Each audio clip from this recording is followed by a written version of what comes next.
Bienvenue dans la pause fitness. Alors, ce podcast est réservé à ceux qui veulent améliorer leur nutrition, leur entraînement et aussi peut-être leur style de vie. Donc, pour tous ceux qui me suivent depuis quelques temps déjà, vous pouvez me laisser une petite évaluation sur la plateforme de podcast de votre choix. C'est ce qui m'aide le plus. Allez, on démarre l'épisode.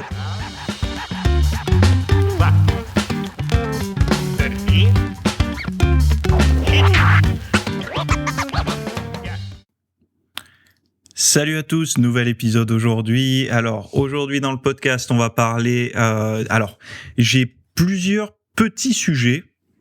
J'ai un petit sujet et un sujet que je vais bien développer. Je vais vous détailler un peu ma pensée là-dessus parce que j'ai beaucoup réfléchi sur ça et pour arriver à la conclusion que j'ai là. Alors ça va vous paraître logique, mais croyez-moi, il y a eu une réflexion derrière quand même par rapport à tout ça. Là, j'ai trouvé des chiffres et tout ça, mais bon, on va voir dans un second temps. Alors on va parler des salles de sport qui réouvrent.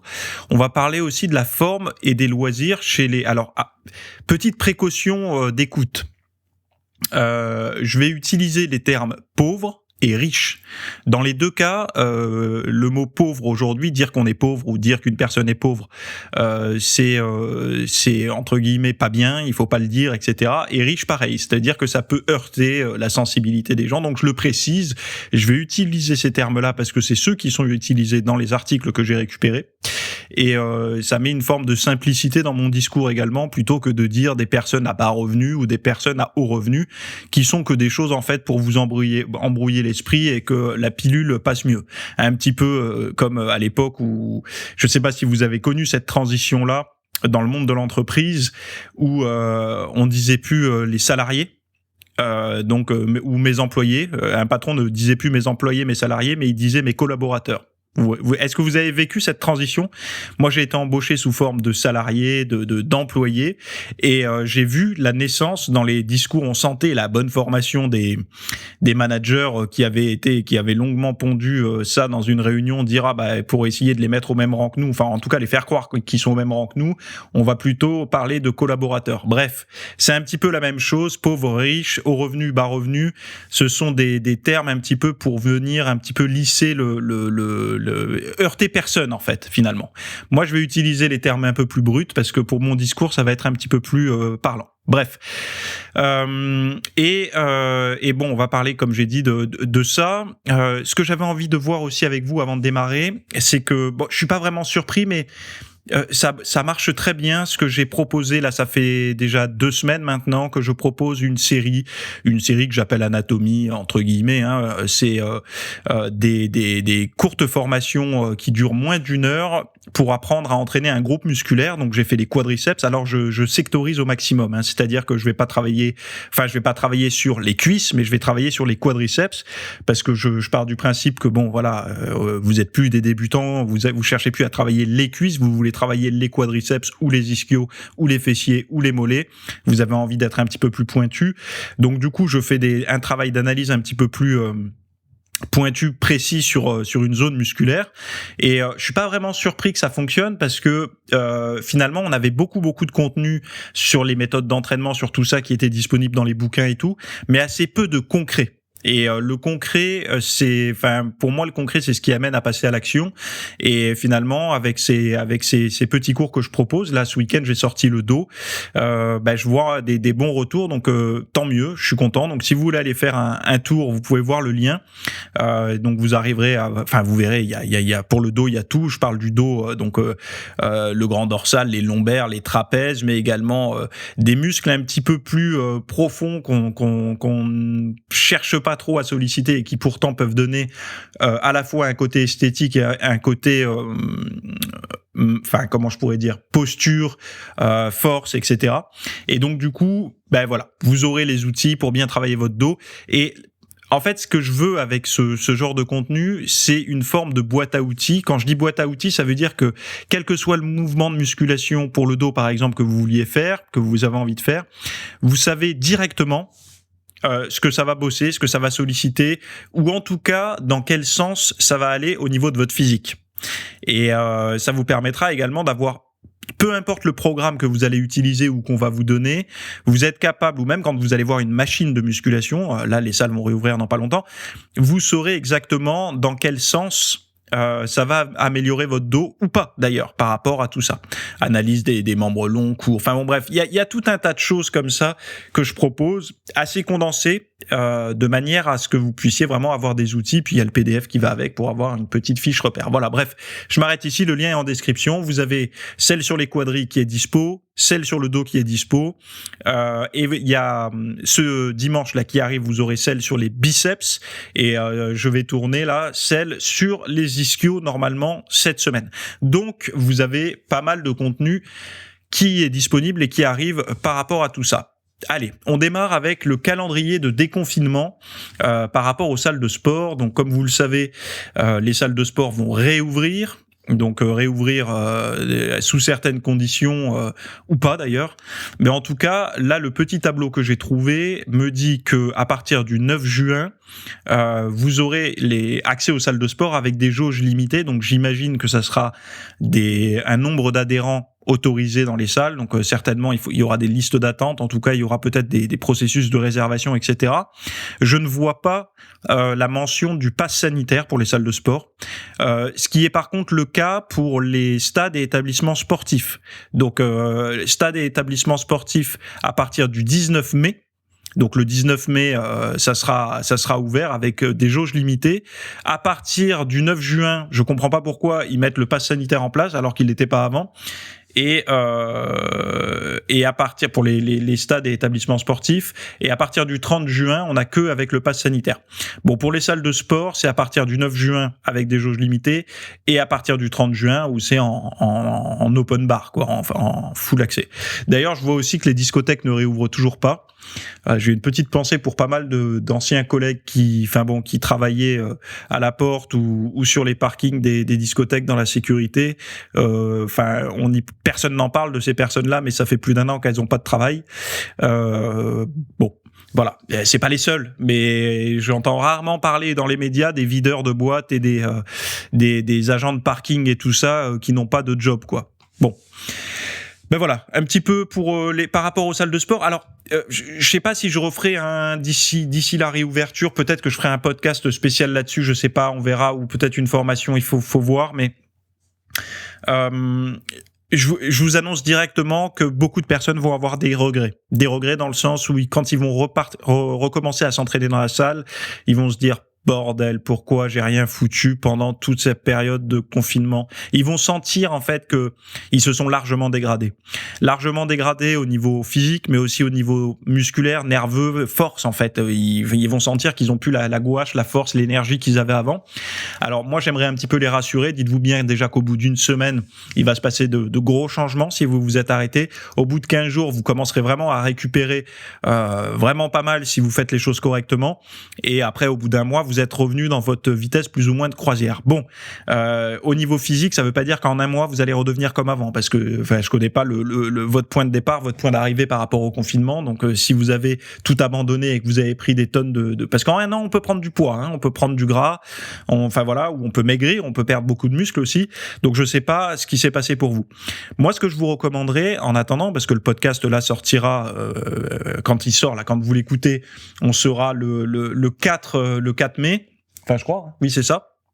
Moi, je vous recommande vivement de vous remettre en forme avant la réouverture. Donc, ça veut dire quoi? Sortez, marchez, courez, faites des pompes, faites des tractions, je sais pas, mais faites quelque chose. Enclenchez une routine, même 5 minutes par jour, pour vous remettre le corps dans le mouvement, de manière à ne pas être surpris de l'entraînement. Et c'est pareil, vous êtes resté. Les salles de sport ont fermé brutalement l'année dernière du jour au lendemain, plus ou moins. Donc vous avez été arrêté brutalement à un niveau de force, à un niveau de technique, à un programme donné. Ne cherchez pas à le reprendre directement. C'est-à-dire que si vous étiez par exemple sur un développé couché à 100 kg, je vous déconseille largement de reprendre du 100 kg au développé couché, ni laissez pas un pec. Ça serait quand même dommage de vous réarrêter pendant 6 mois. Allez-y progressivement. Dites-vous bien une chose, c'est que tout le monde va être dans le même bateau, hein, dans la salle de sport, sauf les sportifs de haut niveau qui, eux, ont eu accès, ou ceux qui ont grugé pour avoir une attestation. Mais en tout cas, vous allez avoir un départ, un renouveau. Donc, repartez comme si vous étiez débutant. Soyez focus, concentrés. Ne soyez pas vraiment ailleurs quand vous allez reprendre des barres et tout ça, parce que vous allez être sujet. Votre corps n'a pas vécu la contrainte depuis un certain temps, ne serait-ce que même sur des machines où vous aviez l'habitude de bosser, des presses à cuisses, des choses comme ça. Votre corps s'est déshabitué. Ça fait 1 an. N'oubliez pas une chose, ça fait 1 an que votre corps n'a pas subi des contraintes mécaniques lourdes. Pour les personnes également qui se sont entraînées à la maison en léger, en série longue et tout, ils ont gagné certainement des compétences dans certains domaines, mais dans le domaine pur et dur des charges lourdes, ils ont perdu. Donc, soyez vraiment, allez-y mollo. C'est bon, ça réouvre. Allez-y tranquille. Ne faites pas une boulimie de charge et de tension, etc. Reprenez de manière à ne pas vous arrêter. Et surtout que là, ça réouvre à un moment où, les plages, les piscines et tout, ça va réouvrir aussi. Donc vous allez pouvoir vous remettre en maillot de bain et tout. Je pense qu'il y a beaucoup de personnes qui se disent c'est le moment ou jamais de se réinscrire. Il va y avoir du monde d'ailleurs, je pense. Faites les choses correctement, quoi. Mettez-vous au régime maintenant si vous avez besoin de perdre un petit peu de gras. Activez-vous. Donc faites des pompes, et allez sur mon site. J'ai plein de trucs pour les personnes qui n'ont pas de matos. C'est justement pendant le confinement, j'ai fait beaucoup de contenu là-dessus. Et donc voilà. Bon. On passe au sujet suivant, parce que là, c'était juste pour vous donner un petit peu d'infos. Je me devais d'en parler puisque quand même, ça parle de salle de sport. Alors, le sujet suivant, c'est au sujet, comme je disais en introduction de ce podcast, c'est l'histoire des pauvres, des riches, des loisirs et tout ça. Bon. Moi, le titre que j'ai donné, c'est « Être en forme, est-ce une question de temps et d'argent ?» Alors, on va voir un petit peu... Parce que vous savez, d'être en forme physiquement, souvent on attribue ça aux personnes qui ont de l'argent, ils peuvent s'acheter des aliments de bonne qualité, ils peuvent s'inscrire en salle, ils ont parfois plus de temps, ils ont moins de stress, etc. Et donc du coup, ceux qui ont des faibles revenus sont un petit peu plus privés de tout ça parce qu'ils ont moins d'argent, donc ils peuvent pas, par exemple, se payer un abonnement en salle de sport, ils peuvent pas manger du bio et tout ça. Bon. Dans les chiffres, chez les faibles revenus, donc les personnes jugées entre guillemets pauvres, 7 sur 10 se privent d'activités de loisirs comme le cinéma ou le sport. Donc 7 personnes sur 10 se privent, il y a marqué, d'activités de loisirs. 6 personnes sur 10 renoncent à la salle de sport. Donc en gros, on a 30% qui vont à la salle de sport. Et on a 40% qui ne renoncent pas à la salle de sport, et on a 30% qui ne se privent pas d'activités de loisirs, cinéma, sport et tout ça. Parce qu'en fait, ils différencient la salle de sport du sport, par exemple, qui pourrait être du ballon, du vélo, des choses comme ça, quoi. Donc ça, c'est chez les faibles revenus. Donc je répète, chez les faibles revenus, 30% vont à la salle de sport, en tout cas ils sont inscrits, ils vont, etc.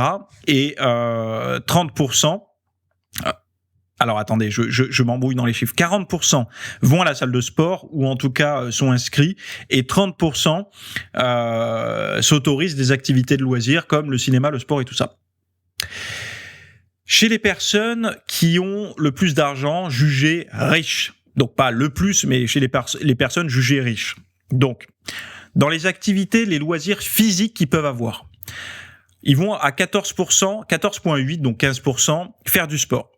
12% vont faire des visites, donc des visites culturelles en marchant, quoi, musées, tout ça, des grottes, des trucs, en mouvement.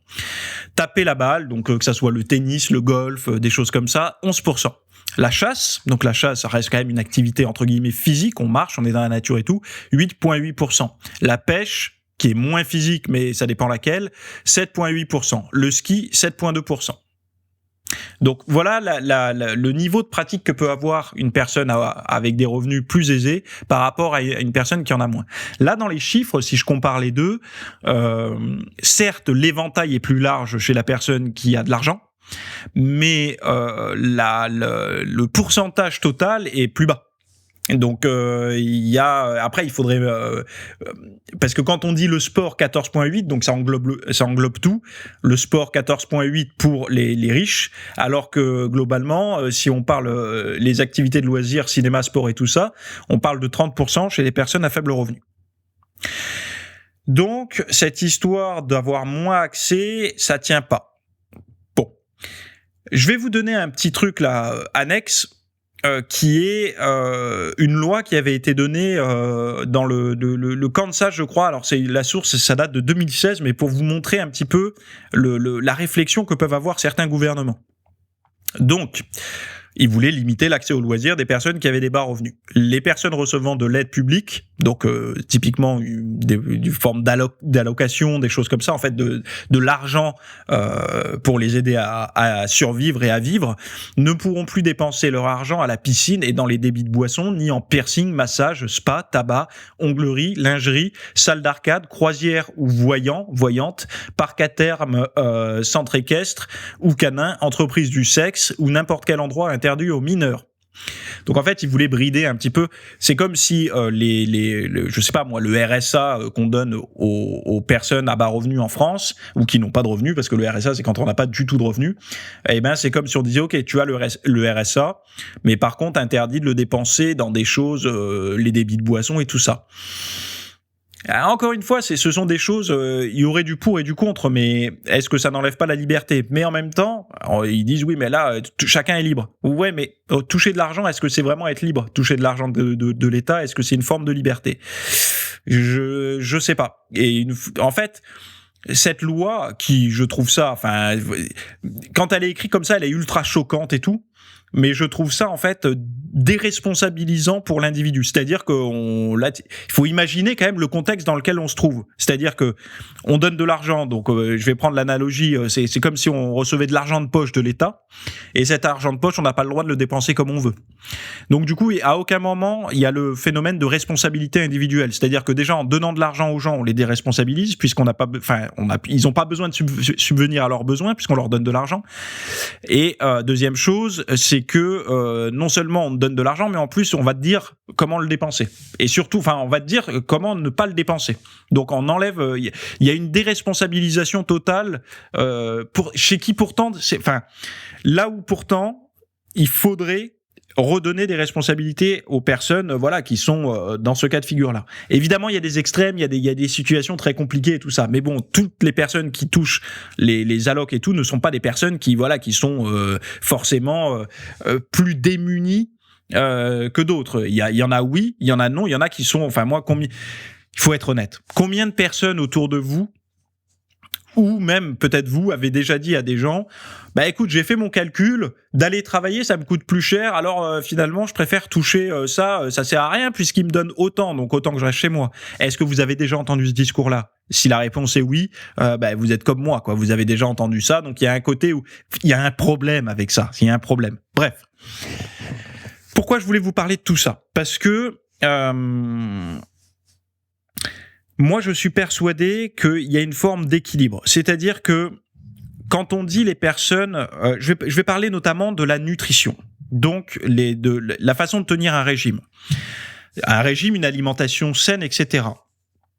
Vous savez qu'un taux d'échec élevé au niveau des régimes, c'est que les personnes se frustrent, ils mangent ce qu'ils n'aiment pas, ils trouvent ça lassant, ils sont tentés, il y a de la tentation extrême, ils craquent, ils remangent, ils culpabilisent, etc.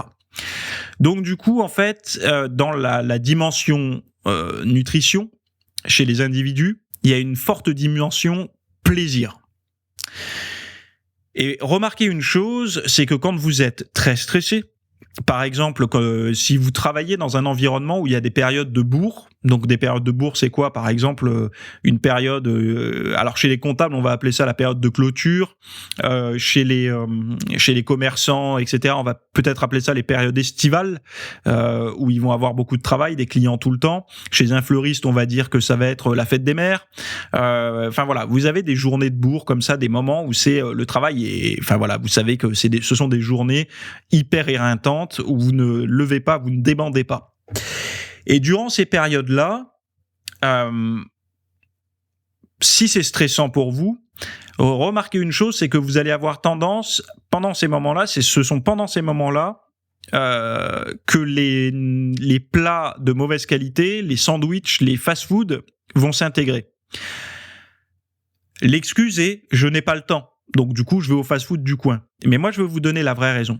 C'est pas ça. C'est pas que vous n'avez pas le temps. Parce que moi, je vais vous dire directement, la veille, vous cuisinez une gamelle et voilà, vous la mangez et vous allez me dire, j'ai pas le temps de la faire chauffer. Oui, mais je te dirais, tu te fais un wrap sain avec une galette, par exemple, d'épeautre, tu mets du thon, de la tomate, des choses comme ça, tu te le roules, tu te le mets dans un papier absorbant et puis autour, tu mets du papier d'alu. T'en mets 2-3 comme ça d'avance au frigo et puis t'as tes collations, t'as tes repas. Donc, l'histoire de temps ne matche pas. Allez, tu peux te faire du sain. Mais alors, la réalité, c'est pas que la personne n'a pas le temps, c'est que la personne a besoin dans le plus court laps de temps possible de s'alimenter avec des choses plaisir. Donc en fait, elle est dans une quête de plaisir intense dans un temps record. Donc quand vous êtes fortement stressé, vite, vous avez envie du Mars ou du sneaker. Pourquoi ? Parce que c'est tellement un condensé de plaisir et de rapidité à assimiler que du coup c'est compatible. Alors que prendre son temps de manger son blanc de poulet et ses brocolis, ça donne pas suffisamment de plaisir et ça prend du temps. Donc du coup, quand on est dans une période de stress, on va chercher à avoir le meilleur rapport temps-puissance au niveau du plaisir.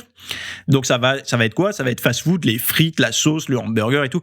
En fait, on veut vite avoir le maximum de plaisir dans un minimum de temps parce qu'on est dans une période vraiment stressante. Donc quand c'est ponctuel comme ça, pour des personnes qui travaillent et tout, des périodes de bourre ponctuelles dans l'année, bon voilà, il faut juste en avoir conscience, mais se dire c'est normal, la journée a été éreintante, on a eu peu de doses de plaisir dedans parce que ça a été vraiment stressant. Mon petit fast-food du midi, c'est que 2-3 fois par année où je craque là-dessus. Bon ben voilà, ça me fait du bien. Ok, mais sauf qu'il y a des personnes qui toute l'année vivent comme ça. C'est-à-dire que toute l'année, ils sont dans une forme de stress et de bourre parce qu'ils ont une pression au niveau du travail et tout, et qu'en fait, ils recherchent le plaisir là. C'est là où je veux développer par rapport à tout ce que j'ai dit avant. C'est qu'une personne qui a des hauts revenus et une personne qui a des bas revenus, donc un riche et un pauvre, diffèrent énormément sur le niveau de plaisir. Et je m'explique.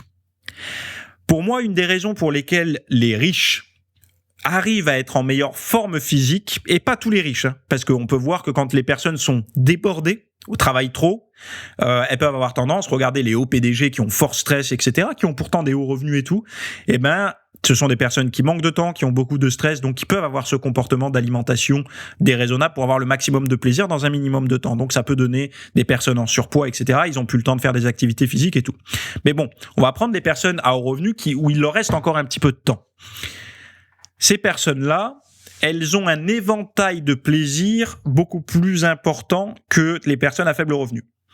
Les personnes qui ont de l'argent ont le choix, admettons, le week-end, pour se faire plaisir, ils vont avoir le choix entre le ski, la pêche, la chasse, taper dans la balle, visite culturelle, le sport, et j'oublie toutes les notions, la passion automobile, la passion pour la mode, les bijoux, les montres, toutes ces choses-là. Donc en fait, ils vont pouvoir avoir des doses de bonheur, de plaisir, dans des domaines autres parce qu'ils ont de l'argent et ça leur est accessible. Alors que les personnes à faible revenu, quel est le bonheur le plus low cost sur Terre ? Quel est le bonheur le plus low cost sur Terre immédiatement je parle pas là, attention, je suis pas dans le truc spirituel, bouddhiste et tout, où les gens diraient ouais, il faut être comment on appelle ça déjà, bienveillant et tout. Oui, non mais d'accord, moi je suis d'accord avec ça, il y a pas de problème, mais quelle est l'immédiateté, la plus factuelle qui existe pour avoir du plaisir? Je vais vous donner un exemple. Manger un bonbon qui vous plaît, une fraise tagala, un schtroumpf, un truc comme ça, vous le mettez dans la bouche, vous avez un plaisir immédiat. Les personnes à faible revenu vont avoir tendance à avoir des sources de plaisir plutôt low cost, entre guillemets. Donc c'est quoi ? C'est la nourriture transformée, c'est toutes ces choses-là. Ils ont peu accès aux divertissements autres, non pas parce que les portes leur sont fermées, c'est juste qu'ils n'ont pas le budget pour... je m'étouffe, il faut que je boive un coup.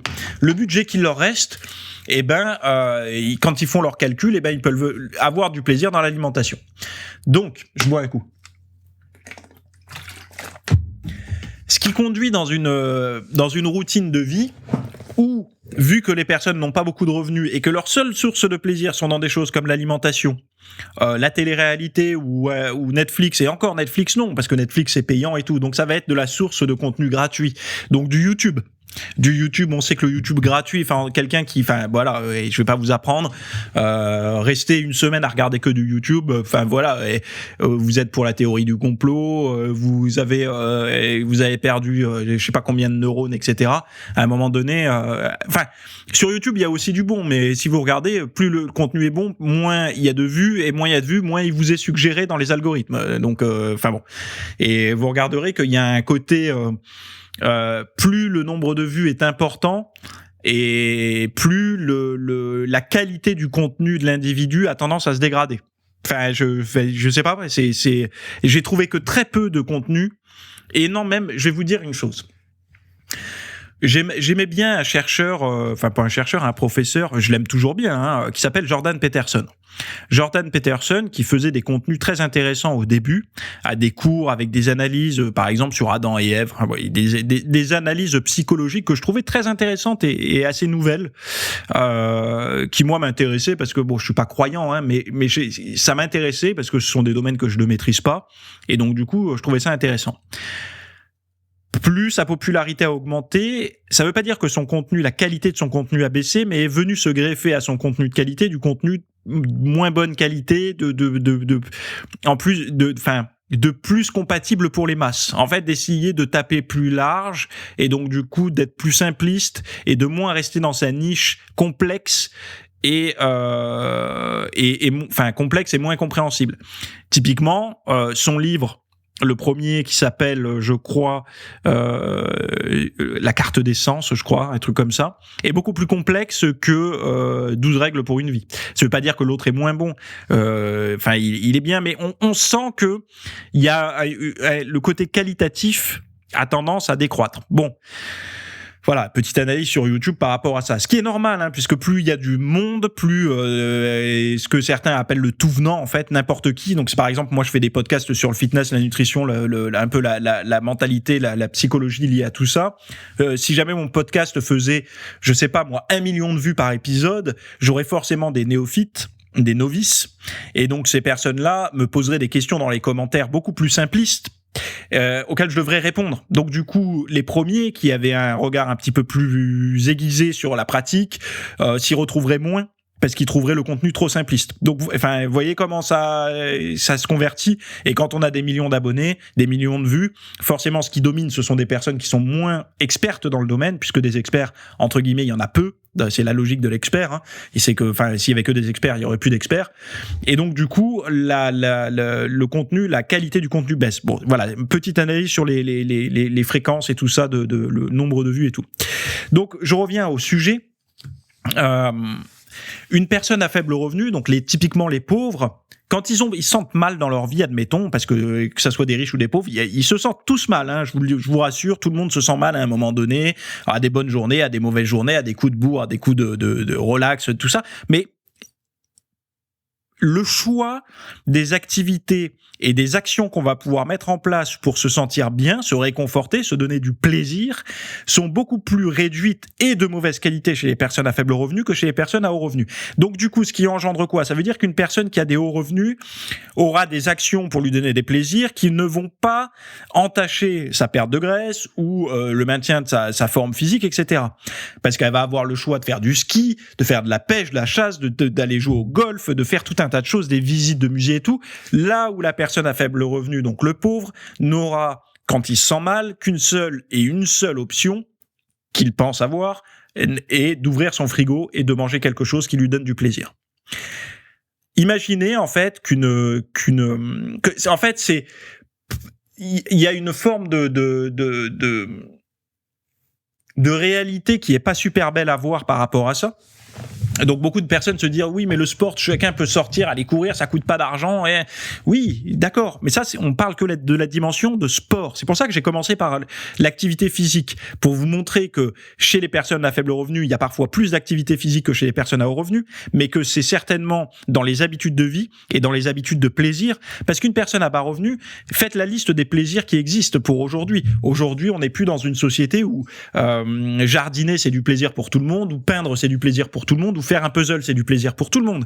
Aujourd'hui, on est dans une société où le plaisir est dicté par ce qu'on voit, et ce qu'on voit, c'est quoi ? C'est les réseaux sociaux. Et sur les réseaux sociaux, qu'est-ce qui est populaire ? C'est pas la petite promenade en forêt que je vous poste une fois tous les 36 du mois. C'est plutôt les gens sur des yachts, les gens à Dubaï, les gens avec des Ferrari et tout ça. Donc, ce sont des plaisirs qui ne sont pas disponibles pour 99% des gens.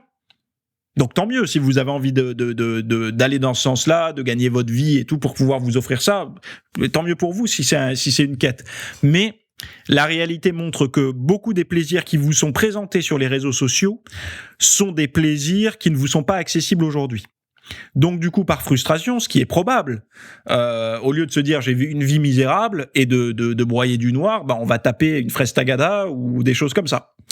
Et c'est là où diffère en fait justement, j'essaie vraiment d'expliquer, c'est là où ça diffère avec une personne. Admettons demain je vous donne, je sais pas, un revenu de 15 ou 20 000 ou 50 000 euros par mois, ce qui vous paraît énorme, mais croyez-moi, chez les influenceurs les plus populaires, je suis loin de la réalité, c'est encore plus élevé. Et je vous parle pas de chiffre d'affaires, je vous parle de revenus nets. Attention, chez des influenceurs à forte popularité, dites-vous bien une chose, c'est que ce sont des salaires monstrueux. Des choses qu'on n'a pas vues avant, des choses, ils dépassent largement certains PDG et tout, alors qu'ils ont inventé un truc depuis leur chambre.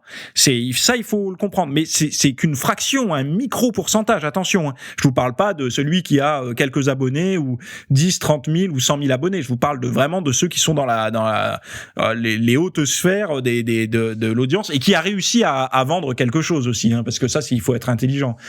Et ce sont des personnes, voilà, qui arrivent à avoir, voilà, et qui montrent. Et ceux qui montrent ces choses-là, si par exemple une personne a des hauts revenus et regarde par exemple un influenceur sur un bateau et tout ça, il dit tiens chérie, ça fait longtemps on n'a pas fait de bateau, cet après-midi on va faire du bateau. Donc lui il ne le vivra pas pareil, il a accès à ça. Par contre celui qui a pas accès, il aura aussi envie de se dire qu'il a pas une vie de merde et de se faire plaisir. Donc s'il peut pas le faire avec son argent, il va le faire avec ce qui est disponible sous la main directement. Ça va être de la nourriture. Donc pourquoi je parle de tout ça ? Parce que il faut bien comprendre qu'il y a un lien non pas entre l'argent que vous avez ou que vous n'avez pas ou que vous percevez chez d'autres, mais il y a un lien entre temps disponible, argent, parce que pour moi le bon équilibre c'est celui qui a suffisamment d'argent. Donc on va dire typiquement une personne qui est riche mais qui a pas suffisamment de comment on appelle ça, d'ambition pour meubler l'intégralité de sa journée par du stress et du travail. Donc du coup, il va lui rester du temps pour des vrais loisirs, du sport et tout ça, et cuisiner. Enfin bon, quand on a vraiment beaucoup d'argent, je pense qu'il y a des personnes qui cuisinent même plus. Mais donc il y a un équilibre, c'est-à-dire que dans un extrême, on va retrouver les problématiques qui existent aussi dans l'extrême opposé de pauvreté entre guillemets. Donc le surpoids extrême et tout ça, qui ne sont pas pour les mêmes raisons. Parce qu'on peut être très bien en fort surpoids avec beaucoup d'argent qui tombe tous les mois, et inversement, on peut se retrouver aussi en surpoids avec très peu d'argent qui tombe à la fin du mois. Donc il y a deux extrêmes, et au milieu se loge un petit peu la voie de la raison, entre guillemets, où il y a des personnes qui ont compris que en fait, il faut comprendre une chose, c'est que vous avez à votre portée énormément de sources de plaisir disponibles. Sauf que dans la précipitation, dans le manque de temps et dans les croyances que c'est qu'avec de l'argent qu'on peut faire telle ou telle chose, on va être réduit à des sources de plaisir immédiates et parfois nocives, qui vont être la bouffe par exemple. Alors j'ai parlé que de la bouffe, mais j'ai pas parlé des addictions, hein. On peut greffer à ça des addictions, n'importe laquelle, hein. Et donc du coup, il peut y avoir un abus où les personnes, leur seule source de plaisir dans la vie, ça va être des choses qui vont aller à l'encontre de leur forme physique, et notamment au niveau de la nutrition. L'analogie que j'ai pris tout à l'heure par rapport à la nutrition, elle est, enfin c'est pas vraiment une analogie, mais l'exemple que je vous ai donné tout à l'heure par rapport à la nutrition sur les journées fortement stressantes où vous allez chercher à avoir le maximum de plaisir sur le plus court laps de temps possible, typiquement un Mars, un bonbon et tout, pour une journée vraiment pourrie où votre patron vous a maltraité entre guillemets émotionnellement et tout ça. Et donc je dis votre patron, mais vous pouvez être à votre compte et vivre ça aussi. Et donc du coup ça se comprend, c'est pour ça que quand vous avez une journée pourrie, vous avez envie de manger des choses qui vous font du bien, parce que justement vous avez besoin d'une compensation. Et quand vous avez le luxe entre guillemets d'avoir un éventail de plaisir beaucoup plus important, vous avez moins tendance à vous tourner vers la nourriture. Donc moi je trouve qu'il y a la morale en fait de mon discours par rapport à ça. Enfin la morale, c'est pas la morale, c'est la conclusion, en tout cas l'hypothèse que j'aimerais émettre par rapport à mon discours là. C'est qu'il faut se trouver des choses importantes, donc c'est-à-dire d'arriver à meubler sa vie autrement que par je bosse, je me fais plaisir en bouffant et en allant sur Internet ou des choses comme ça. Il faut se dire, ok, est-ce que c'est un mode normal de vie ? Pourquoi ? Parce que surtout pour les personnes qui sont pas épanouies dans leur travail, et il y en a beaucoup. Donc énormément de personnes, pour eux, le lundi matin, c'est une torture. Donc si vous n'êtes pas épanoui dans votre travail, je vous dirai jamais changer de boulot. Je suis pas de cette génération qui dit, pour moi, le travail est une forme de souffrance, est une forme de devoir, etc. Enfin, il faut à accomplir. Donc, on peut avoir un travail qu'on aime, comme moi par exemple, mais qui est difficile. Je veux dire, pour moi, c'est pas facile tous les jours de faire le travail que je fais.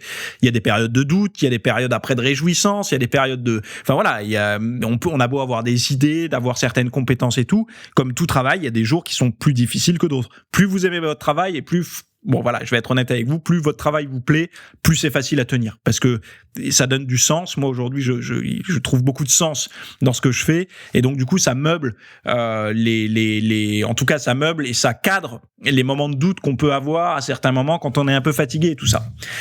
Mais à l'inverse, les personnes qui ont un travail, voilà, comme ça, ça donne pas forcément de sens et tout, qui est difficile, moi je leur dirais pas change de boulot et tout. Ça c'est, enfin voilà, je suis pas un coach en entreprise, mais par contre je leur dirais une chose, je leur dirais quand tu sors du travail ou quand tu es à ta pause, regarde bien les actions que tu as mis en place, quelles sont les sources d'occupation, qu'est-ce qui meuble ton esprit, à quoi tu peux t'identifier si aujourd'hui ton travail ne te plaît pas forcément, donc t'as pas envie de t'épanouir là-dedans, ça donne pas forcément de sens à ta vie, ok. Donc ça veut dire qu'il va falloir te concentrer sur les heures restantes de ta journée où tu n'es pas au travail, et qu'est-ce que tu en fais ?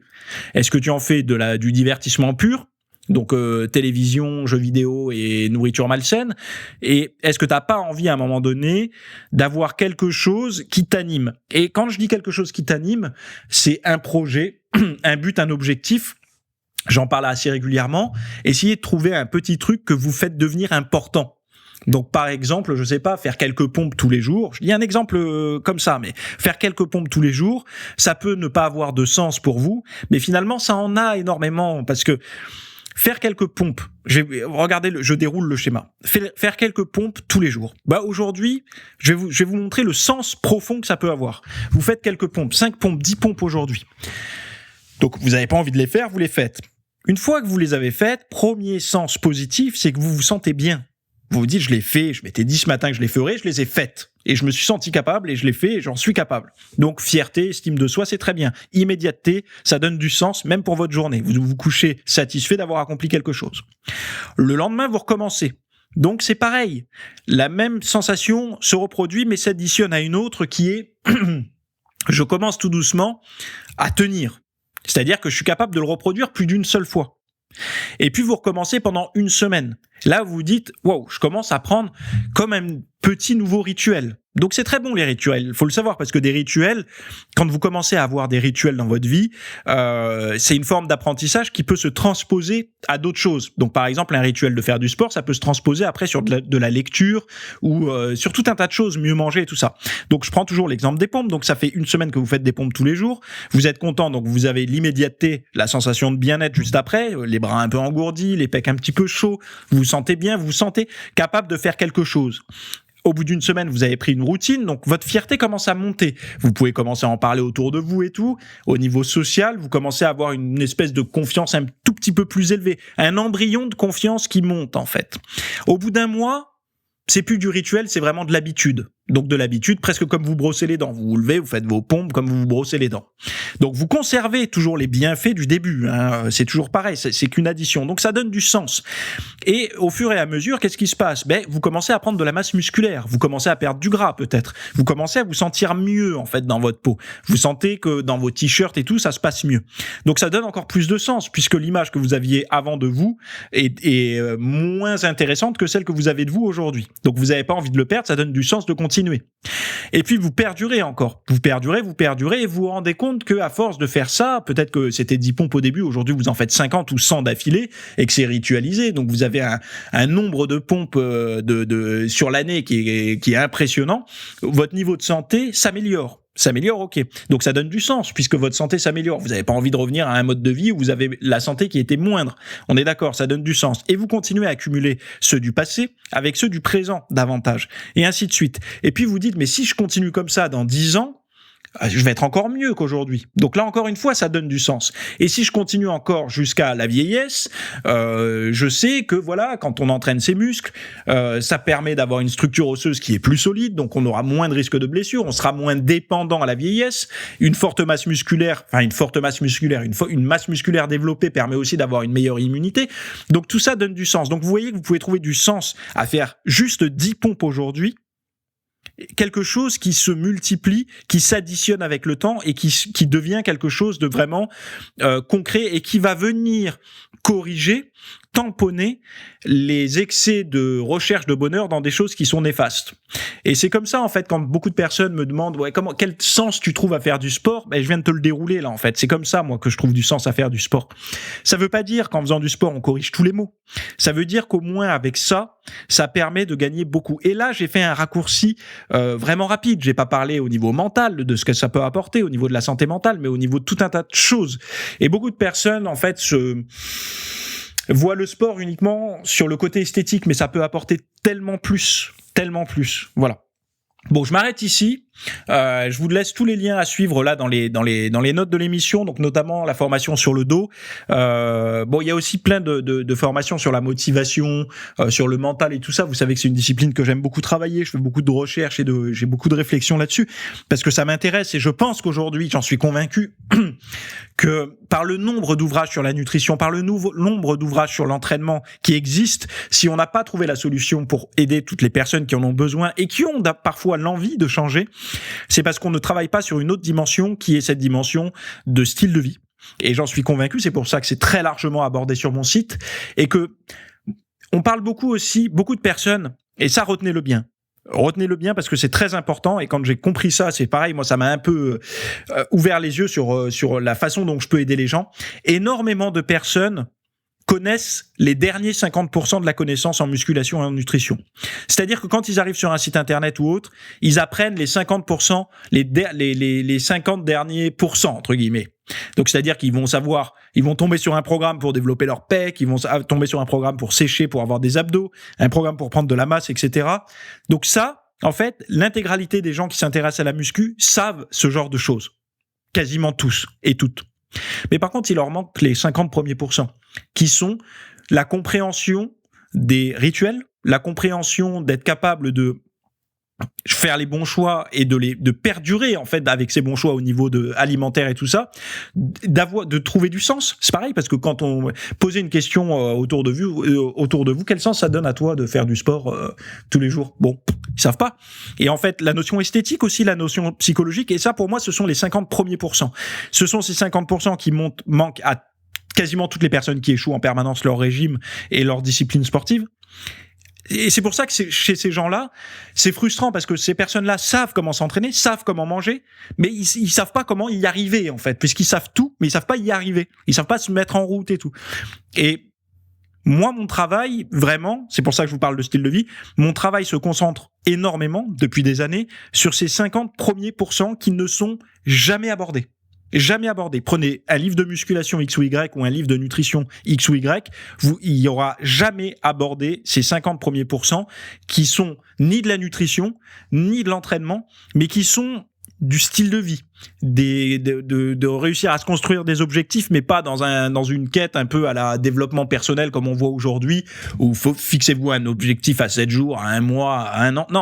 Non, fixez-vous des objectifs dans des routines de vie qui sont tenables pour vous par rapport à votre situation, si vous vivez dans un manoir ou dans un T2, si vous avez un travail de nuit ou de jour, des choses mesurables et faisables, pas des choses qui vont être faisable uniquement les jours où tout va bien, c'est-à-dire quand vous êtes en vacances et puis le reste de l'année, c'est pas possible à tenir.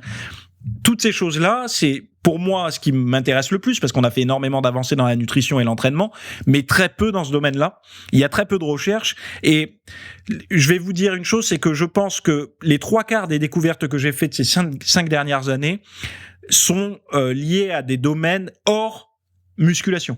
C'est-à-dire que ce sont des ponts qui se sont créés entre des disciplines autres que l'entraînement et la nutrition et qui sont venus contaminer ma pensée par rapport à ça et qui m'ont fait ouvrir les yeux. Alors j'ai lu beaucoup de psychologie, beaucoup de philosophie. J'ai perdu énormément de temps au début avec mes lectures sur le développement personnel et je m'en veux, non, c'est un passage peut-être obligatoire, mais j'ai perdu du temps sur du développement personnel qui pour moi, le développement personnel, un livre de développement personnel, c'est un peu comme un bonbon sucré, c'est-à-dire que vous allez mal, vous le consommez, ça va mieux, mais en fait, ça vous donne pas beaucoup de clés de compréhension.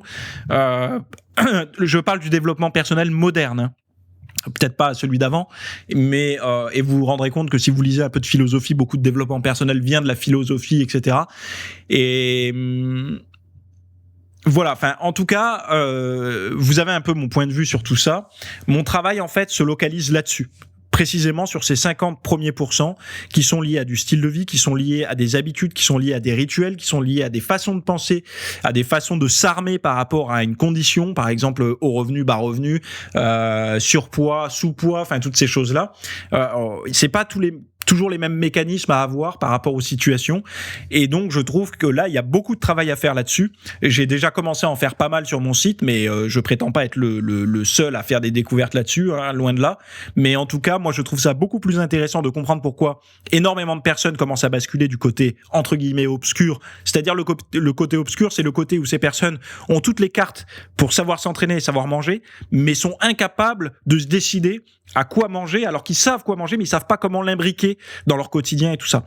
Donc voilà, bon, je m'arrête ici, le podcast est déjà trop long. Je vous souhaite à toutes et à tous une très bonne semaine. Allez faire un tour dans les liens en description, sinon on se retrouve en VIP pour les formations chaque semaine. Bye.